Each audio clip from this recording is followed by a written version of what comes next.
Hello everyone, welcome to our classes. हम लोगों ने लास्ट टाइम क्वेश्चन नंबर 95 तक हम लोगों ने डिस्कस कर लिया था। आज हम लोग उसके आगे बढ़ेंगे। क्वेश्चन नंबर 96 से हम लोग स्टार्ट कर रहे हैं। लास्ट टाइम जो क्वेश्चन था 95, उसको एक दफ़ा देख लेते हैं। कौन सा वायसराय था जिसने एग्रेसिव पॉलिसी अपनाया था अफगानिस्तान के खिलाफ? तो ये हम लोगों ने क्या किया था, लिटन ने अपन एग्रेसिव पॉलिसी अपनाया था। ठीक है। और एक और हमने देखा था ना, अफगानिस्तान के खिलाफ एक और था, क्या नाम है, जो मतलब कि हाँ, मास्टरली इनएक्टिविटी कौन था? वो लॉरेंस था। ठीक है। और फर्स्ट अफगान वार कब था? तो वो ऑकलैंड के समय निकला। ट्रिक बताया था, ए से ऑकलैंड और ए से अफगानिस्तान। ठीक है। चलिए आगे बढ़ते हैं जी। लॉर्ड लिटन जो है वो not associated with which the following.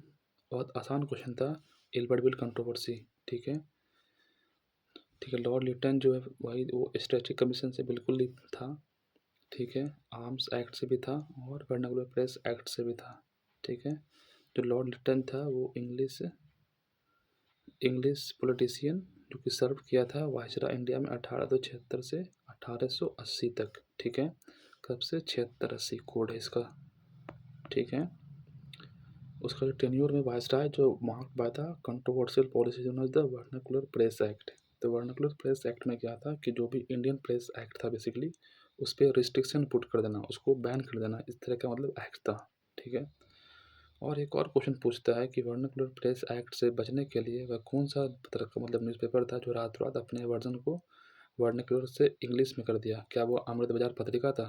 आप जो कमेंट सेक्शन में बताएं। which aims to regulate the Indian vernacular press and limit its freedom of expression. The policy introduced किया था included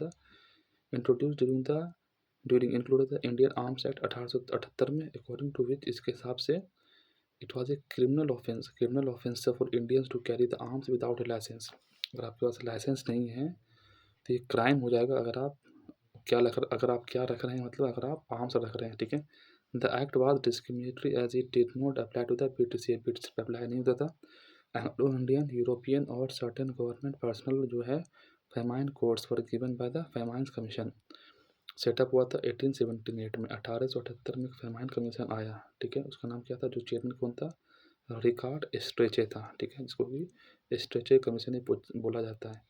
फ्यूचर में पूछा जा सकता है कि स्ट्रेचे कमीशन किससे रिलेटेड है? तो फेमाइन से रिलेटेड है। इससे रिलेटेड है स्ट्रेचे कमीशन, तो फेमाइन से रिलेटेड है। ठीक है। जिन्होंने टेन्योर द लॉर्ड लिटन में ओनली जो infamous famine courts have been criticise for their handling था। 1876 से 78 तक फेमाइन भारत में आया था, जिसके वजह से सिग्निफिकेंट लॉस हुआ था इंडियन लाइफ में। ठीक है। और एल्बर्ट बिल जो था अदर हैंड वाज इंट्रोड्यूस हुआ था 1883 में। ठीक है। लॉर्ड रिपन जिसको अलाउ किया था कि इंडियन जज जो है और जो मजिस्ट्रेट है वो ब्रिटिश ऑफेंडर को जो क्रिमिनल केसेस में क्या था ना कि क्रिमिनल केसेस में इंडियन जजेस नहीं सुन सकते थे अगर कोई ब्रिटिशर अगर कोई क्राइम किया है। ठीक है। तो क्रिमिनल केसेस में भी अब जो है वो इंडियन जज को ये अलाउ कर दिया गया था। आप सोचिए इसकी हिपोक्रेसी, किस तरह का हिपोक्रेसी था। ठीक है। और कितना मतलब ये चीज़ हम कितना सोच सकते हैं कि क्या उस समय हम लोग, क्या मॉडर्न टाइम में हम लोग मॉडर्न थे? ये अपने आप में एक क्वेश्चन मार्क है। ठीक है। नेक्स्ट क्वेश्चन क्या है? वो was the longest tenure of the viceroy in India. कौन सा वायसराय लॉन्गेस्ट टेन्योर में था? लॉर्ड कर्जन 1899 से 1905 तक रहता है। डफरिन 1884 से 48 चौरासी 88 इसी ईस्वी में आईएनसी बनाता है, इंडियन नेशनल कांग्रेस। ठीक है। 84 से 88 तो सिर्फ 4 साल है। हार्डिंग 1910 से 1916 6 साल। और हार्डिंग के समय गांधी वापस आए थे। ठीक है। 1915 में जब गांधी वापस आए थे उस समय कैसा टाइम था? हार्ड टाइम था। ठीक है। और मायो कब से? 69 से लेकर के 72 तक 3 साल। और यही मायो है जिसका कि ऐसा सेंशन कर दिया गया था। इस चीज़ को भी ध्यान रखना है। ठीक है। आगे बढ़ते हैं। लोकल सेल्फ गवर्नमेंट का स्ट्रेंथन कौन किया था 1881 में? 1882 में। तो उस समय नाम क्या है? Lord Ripon. ठीक है। रिपन कब से है? 80 से 84। ठीक है। 84 से 88 कौन है? डफरिन है। ठीक है। 1880 में लिबरल पार्टी का तो came to power in England में आया था और उसका लीडरशिप ग्लेडस्टोन के अंदर में। ठीक है।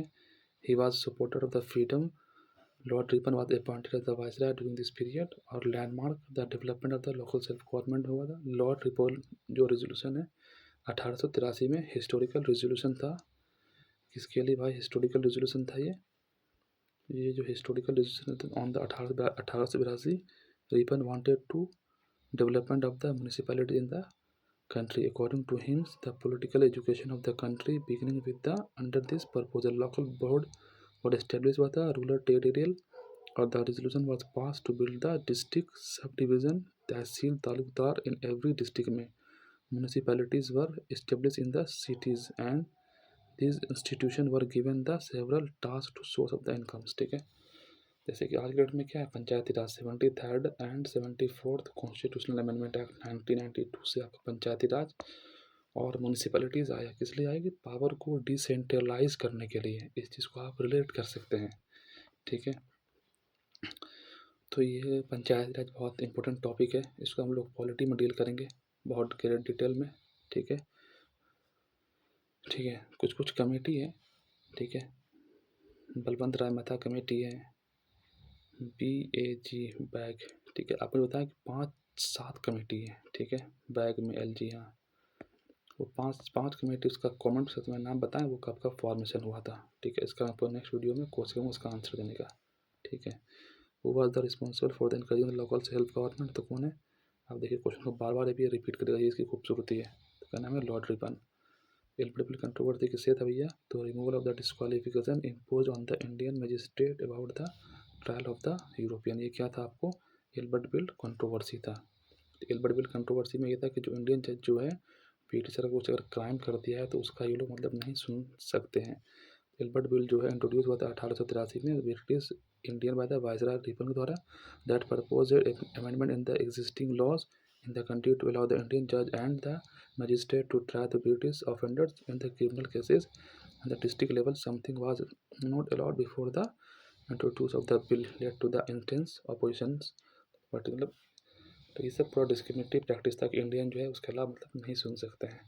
चलिए आज हम लोग इतना रखते हैं, वहाँ के मिलते हैं नेक्स्ट वीडियो में। Okay, take care, bye.